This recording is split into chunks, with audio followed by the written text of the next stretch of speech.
Shalom! Vamos falar sobre o Parashat Shemot. Sim, que vai de Êxodo capítulo 1, versículo 1 até o capítulo 6, versículo 1. Essa Parashat, ela conta um pouco sobre a história de Moisés. Desde o seu nascimento, a escravidão do povo de Israel no Egito, seu nascimento, a sua criação pela filha do faraó, a saída, a sua fuga do Egito após o assassinato daquele egípcio, conta um pouco do seu encontro com Jetro, ou Itrô, e também do seu casamento e a sua ida em missão para salvar o povo de Israel, após Deus ter ouvido o clamor do povo de Israel do enfado e cansaços por causa daquela escravidão. Mas o que eu quero abordar aqui hoje é a questão de identidade. Exatamente.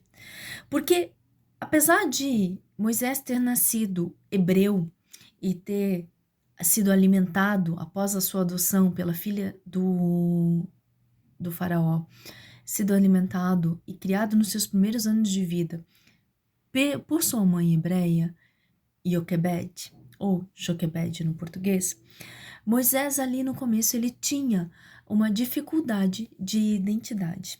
Mas como que nós vemos isso? Ele sabia da sua origem, ele sabia que ele era hebreu, ele não se assimilou com as coisas do Egito, né? Inclusive, foi exatamente quando ele foi visitar os seus irmãos que ele presenciou aquela disputa. Recentemente eu falei do perverso, e ali ele via um homem perverso, né? E aonde ele entrou para defender o seu povo. Porque ele entendia que era o seu povo. Mas a realidade de vida que Moisés tinha era completamente diferente. Ele não vivenciava. E quando ele atacou o egípcio em favor daquele hebreu, a sua intenção, digamos assim, creio eu, que foi que ele seria reconhecido como parte integrante daquele povo. E pelo contrário, aquele hebreu perguntou quem foi que colocou ele como líder, como príncipe, como aquele que faria o julgamento. Quem que deu essa autoridade a ele? E ali nós vemos um conflito, né? Não só o medo de ser pego e condenado, né, que depois ele foi caçado, mas também um conflito da sua identidade, porque ele agiu na certeza de que ele seria honrado, agradecido por ter ido em defesa do seu povo. Mas não foi isso que aconteceu. E esse conflito de identidade continuou acontecendo dentro dele, que fez ele com que ele fugisse, né? Apesar de ele não poder negar a identidade que lhe foi forjada durante o período no palácio, porque ele era um guerreiro, né? Por isso tomou aquela atitude, é por isso que quando ele chegou no poço e viu as filhas de Itrô, ele defendeu-as dos pastores, ele fez o seu ato de ajudar a dar de beber aos animais como um homem, né? Mas aí eu pergunto para você, quantas vezes nós temos a nossa identidade não definida? Nós não sabemos quem somos para Deus. Mas, Rosângela, como assim que Moisés tinha problema com identidade? Como é que ele não sabia quem ele era? Apesar de as raízes hebreias terem sido mantidas nele, e toda a palavra fala isso, inclusive a sabedoria judaica, apesar disso, quando ele encontra o Eterno na sarça, Moisés, ele se retrai. Ele entra em hesitação. Ele entra no monte de desculpas do porquê ele não poderia. E ainda nós encontramos na tradição informações de que há punição, porque Deus se irritou com ele, a punição para ele, por ele hesitar tanto e dar tanta desculpa, que o povo não acreditaria nele, que ele tinha língua pesada, que ele não sabia falar. A tradição diz que o Eterno insistiu com ele por 7 dias sobre isso, para que ele fosse e libertasse o povo. Mas a punição dele, por ele não ceder a isso, foi que Deus tirou ao cargo de levita dele e passou para o seu irmão Arão, né? Por quê? Mas por que que Moisés tinha essa resistência? Por que que era mais fácil para Moisés achar uma desculpa? Por que que era mais fácil para Moisés dizer não e achar saídas para não encarar aquilo? Porque a sua identidade como hebreu era frágil. A sua identidade nos céus, diante do Eterno, era frágil. Ele ainda não se conhecia como chamado pelo Eterno, nasceu com um propósito, como a sua vida não ia passar em vão. Ele ainda não se aceitava como libertador. Talvez haviam ainda sombra daquilo que ele tinha passado, que ele foi defender um hebreu e aquilo entrava em conflito dentro dele, porque aquele hebreu acusou ele, não reconheceu o bem que ele lhe fez, poupando a sua vida, né? E isso era um conflito que na narrativa fica muito claro.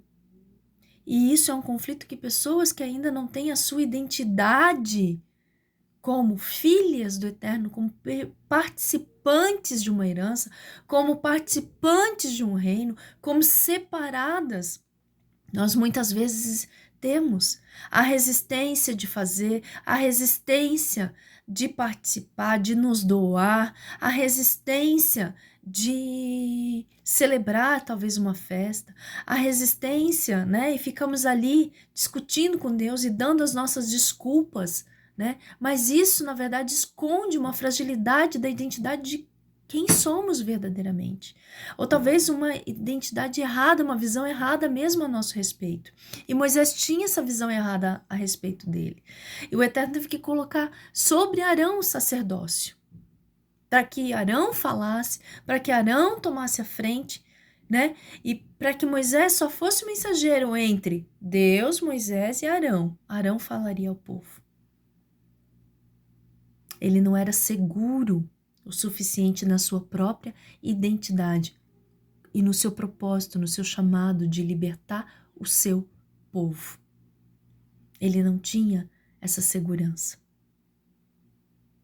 Ele não tinha essa identidade ainda formada. Ela ia ser formada ao longo do período e da caminhada. E quantas vezes nós nem permitimos sair do lugar.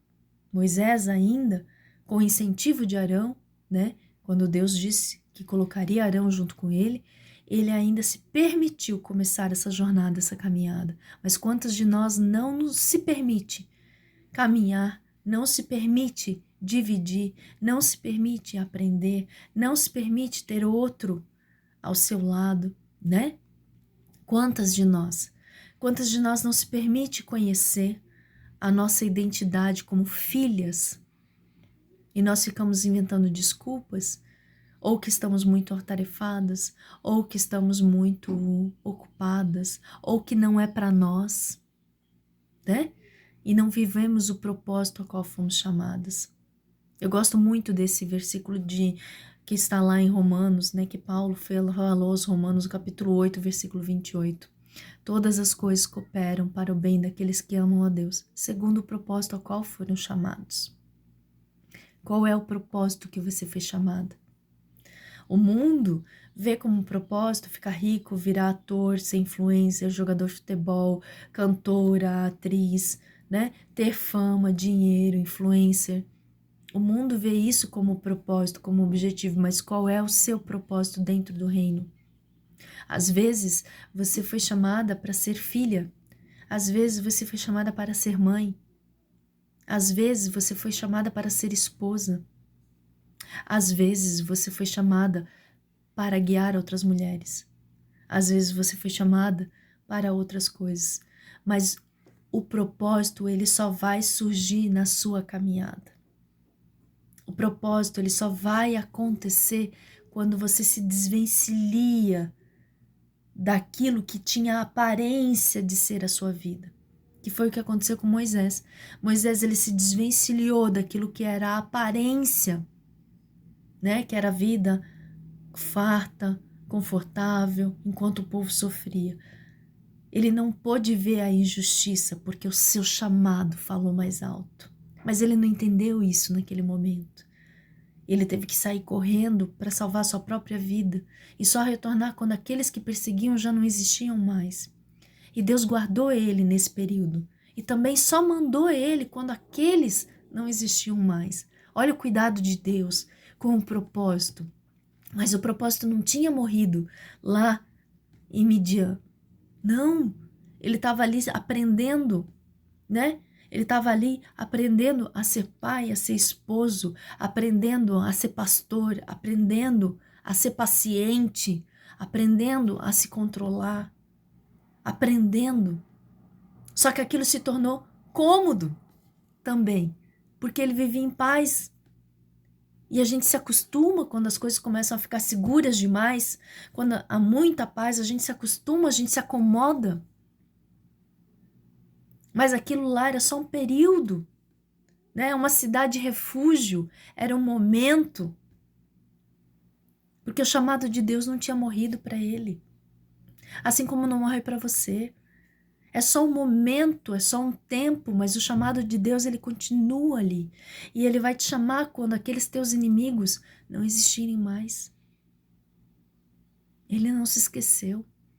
Mas você não pode, não deve insistir com ele as suas incapacidades. Porque a palavra de Deus, ela fala que o Eterno não chama os capacitados, mas ele capacita os chamados.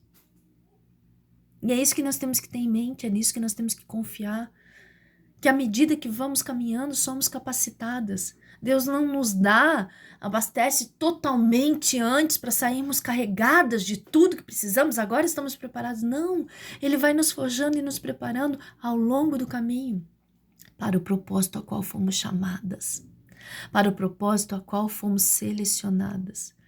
Mas antes de qualquer propósito aqui nessa terra, nós fomos chamadas para sermos mulheres sábias, filhas amadas, aquela que acolhe, aquela que guarda, aquela que zela, aquela que encanta, aquela que enfeita, aquela que abraça, aquela que transmite o amor de Deus. Nós somos chamadas para sermos filhas do Todo-Poderoso. A minha filha pequena, ela disse assim: Deus é um rei? Eu disse: é, soberano sobre todas as coisas. Então nós somos princesas? Eu disse: sim. Nós somos as filhas dele, as princesas. E nós temos que agregar esse valor a nós, essa identidade a nós. Sabermos que somos especiais, que Ele zela por nós, que Ele nos supre as necessidades. Termos Ele como soberano nas nossas vidas. E resgatarmos a nossa identidade de filhas, não só de servas. Porque é muito fácil você ser serva, porque você obedece, você cumpre regras e se torna pesado. É muito fácil nós sermos servas, porque serva só faz o que é mandado. Serva não questiona, serva não tem autonomia. Mas quando nós resgatamos a nossa identidade ao reino, aquele que nos criou, nós nos tornamos filhas. E aí nós entendemos o nosso valor. Nós não nos limitamos a nos entregarmos por menos daquilo que somos. Nós não fazemos só o que nos é mandado. Nós não só obedecemos, mas nós obedecemos porque amamos, porque é um prazer, porque é uma alegria. Nós obedecemos e nós celebramos e nós buscamos dar o nosso melhor. Enfeitamos as coisas com o que podemos, com o que temos. Nós entendemos que a nossa identidade não está ligada às coisas materiais, mas às coisas celestiais. Nós usamos as coisas materiais para externar aquilo que sentimos no nosso coração, que é a alegria de sermos filhas. Nós nos amamos porque sabemos que tem um Deus que nos ama e nós não nos subjugamos às coisas desse mundo, às vontades desse mundo, aos homens perversos desse mundo. Por quê? Porque nós sabemos o nosso valor no eterno. Nós sabemos o quanto nós somos amadas e que houve um alto preço para que nós estivéssemos aqui hoje. Então hoje eu quero deixar essa reflexão para você, que você possa ir ao seu Eterno, conhecê-lo de verdade, amá-lo como seu Pai, deixá-lo lhe chamar de filho e sentir isso, resgatar a sua identidade, né? Escolhendo a melhor parte. Não é deixar os seus afazeres, mas escolhendo a melhor parte. Porque você sabe quem ele é para você, quem você é para ele. E acredite, você tem um valor e você tem um chamado incrível por ter nascido mulher. Você pode transformar lugares, ambientes, estações. Deixa o Eterno te curar a tua identidade. Deixa o Eterno te amar, deixa o Eterno te usar. Ele te capacita, não precisa de desculpas. Que o Eterno te abençoe e te guarde. Shabbat Shalom.